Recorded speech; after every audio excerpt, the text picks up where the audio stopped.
Hello everybody, my name is Carole. This is my channel, So Carole. Welcome to the Feeling the Chill collaboration. Now this is a collab I have done with the most amazing two sewists. So you've got Katinka from the seamstress at the cottage and Izzy from Dizzy Quilts and Sews. I actually have been so fortunate to, even though they live the other side of the world, I have met both of these lovely ladies. I met Katinka back in the summer.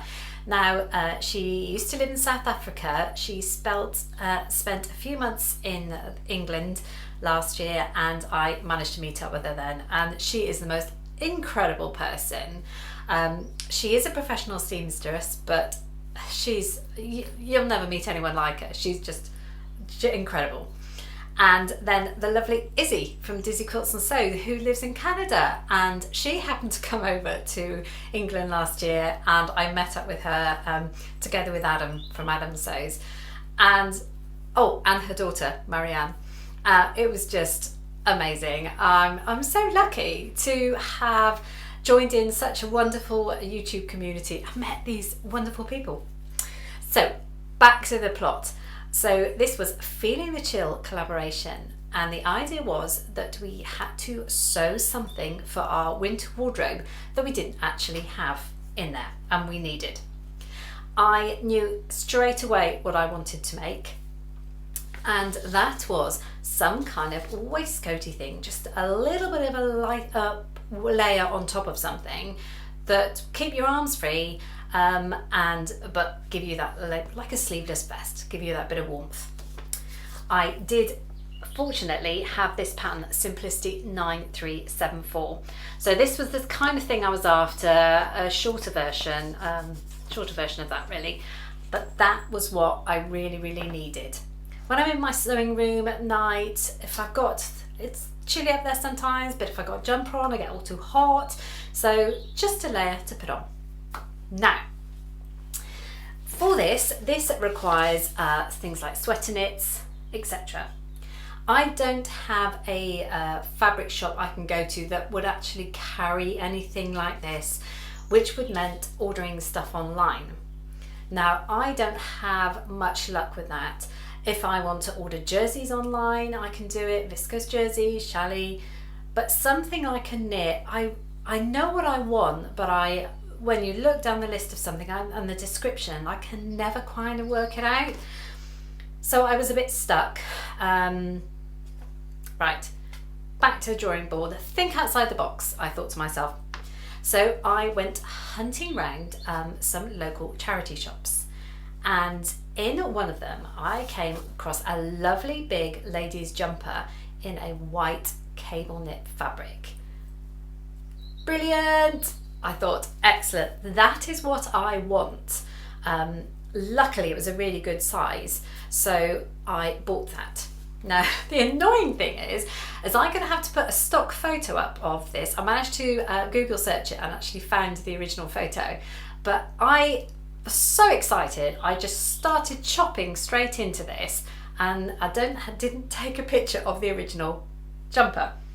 But to prove it was a jumper that I bought, this is the label on the neckline. So there you go, and that was the neckline. So that's to prove that I actually did upcycle something, which we should all be doing a little bit more of perhaps. But it was this super soft white cable, absolutely lovely.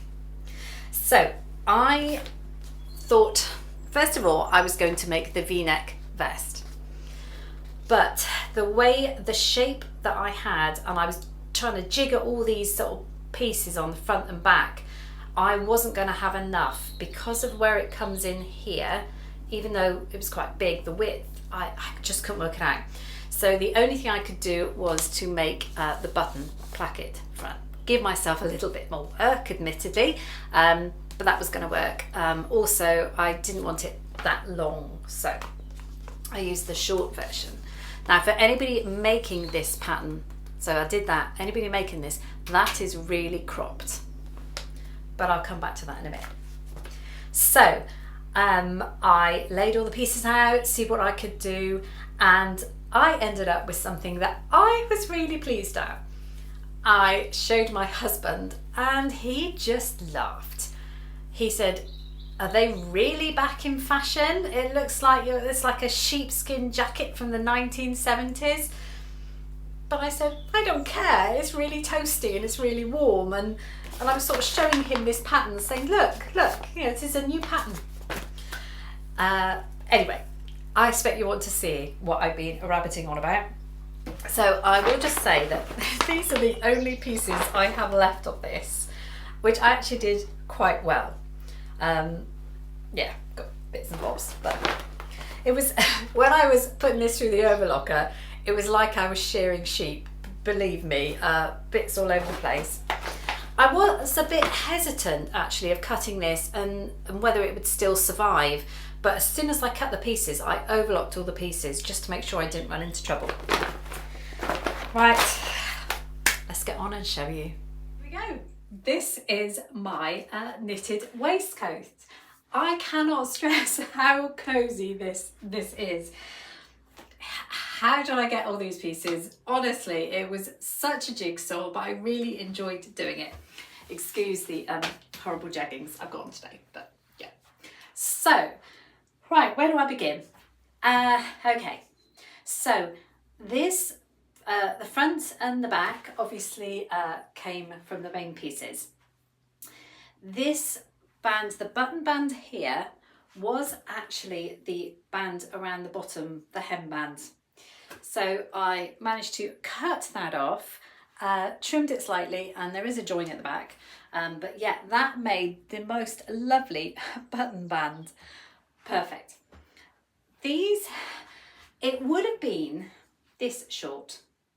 Actually, in hindsight, that would have been okay. But at the time, I thought I wasn't sure on the length.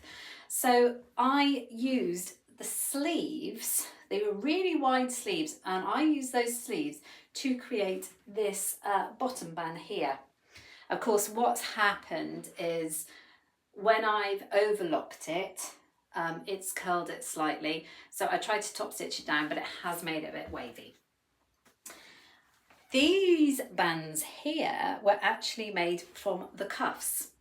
So I managed to cut them in half, and I had enough, and they've got some joins there, but that was actually made from the cuffs. So it really has been all like messed around. I got these super buttons, they're like a wooden button on there. Now, my husband told me not to put buttons on it, but he said it looked better without. But it does look quite nice without, but I think maybe the buttons add a certain something. Honestly, every time I put this on, I don't want to take it off because it is just so warm without being claustrophobic.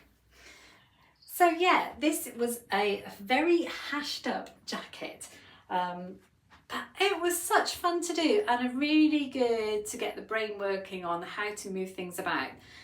The fabric is just lovely, everything is overlocked, and actually because of the because of the thing I learned doing the hemband by top stitching it, all this band here is hand sewn all the way and all the way around, and I did the same with these.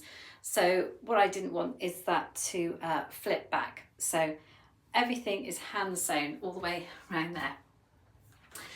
So what do you think? I mean, I went and saw my husband just before I filmed this, and I said, look, come on, does it still look that bad? He said, no, actually, it doesn't look too bad at all. I just want to say a massive thank you to Katinka and Izzy for joining me in this collab. Well, actually it was Katinka's idea. It's been great fun. It really made me get my thinking cap on, certainly because it had to be something that you didn't already have. So this item I've never made, and I probably won't make another one, but it's just lovely. A bit of a shame I didn't have enough room for the pockets, but never mind. I'd only fill them with tissues. Thank you so much to Katinka and Izzy again, and please don't forget to check out their videos. I know what they will make will be absolutely incredible. May not be as funny as mine, but yeah, they're going to be absolutely brilliant. Thank you so much for joining me. Please join me again in my sewing room or at the bottom of the garden where I am now. And for hashtag Friday Sews or any other videos that I might have to pop up. I will see you all shortly. Goodbye for now, and thanks again for joining me.